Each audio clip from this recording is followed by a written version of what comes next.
Hello everyone, DSP mutual ফান্ডে স্বাগত। আজ আসুন বিনিয়োগের দুটি পথ সম্পর্কে গভীরে ডুব দেওয়া যাক। আমরা ইতিমধ্যেই আলোচনা করেছি ইন্ডেক্স ফান্ড একটি প্যাসিভ পদ্ধতি ব্যবহার করে, যেখানে বিনিয়োগকারীরা একটি নির্দিষ্ট বাজার সূচকের কর্মক্ষমতা নির্মাণ করতে চায়। এটি সাধারণত ইন্ডেক্স ফান্ড বা এক্সচেঞ্জ ট্রেডেড ফান্ড ইটিএফ এ বিনিয়োগ করার মাধ্যমে অর্জন করা হয়, গঠনগত প্রতিফলন করে। কৌশলটি ন্যূনতম হস্তক্ষেপের প্রয়োজন, কারণ লক্ষ্য হলো চেরি পিকিং ইন্ডিভিজুয়াল স্টকসের পরিবর্তে সামগ্রিক বাজারের গতিবিধি ক্যাপচার করা। বিপরীতে অ্যাক্টিভ ইনভেস্টিং একটি আরও গতিশীল এবং হ্যান্ডস অন পদ্ধতি। ফান্ড ম্যানেজার সক্রিয়ভাবে বিশ্লেষণ এবং সিকিউরিটি নির্বাচন করে।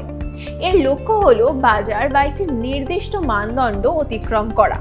এই কৌশলটি অবিচ্ছিন্ন পর্যবেক্ষণ জড়িত এবং এতে কৌশলগত সিদ্ধান্ত গ্রহণ করে অনুভূতি বাজারের পুঁজি, অদক্ষতা এবং সুযোগ লক্ষ্য রাখতে হয়। অবশ্যই এই পদ্ধতির প্রভাবও হয় ভিন্ন, ঠিক? এর প্রভাব পড়ে বিনিয়োগ খরচেও। প্যাসিভ ইনভেস্টিং, বিশেষ করে ইন্ডেক্স ফান্ড এবং ইটিএফ এ সাধারণত তুলনায় কম খরচ অনুপাত আছে সক্রিয়ভাবে পরিচালিত তহবিলের থেকে। সূচক বিনিয়োগের নিষ্ক্রিয় প্রকৃতি ব্যাপক গবেষণা এবং পরিচালনার প্রয়োজন হ্রাস করে, তাই একই রকমভাবে ব্যয় করতে হবে না।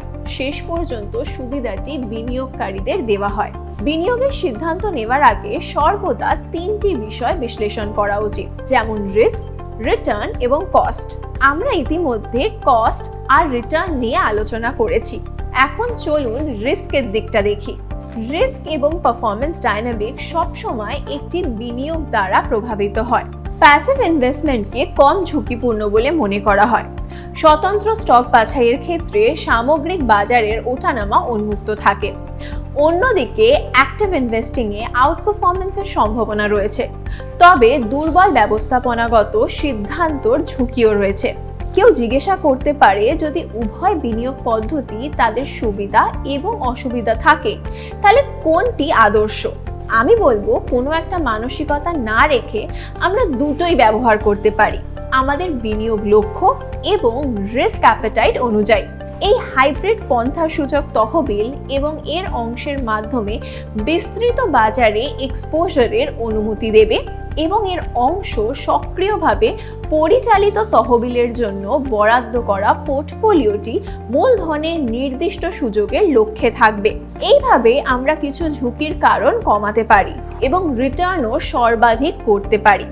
তাই দেখতে থাকুন, বিনিয়োগ করতে থাকুন।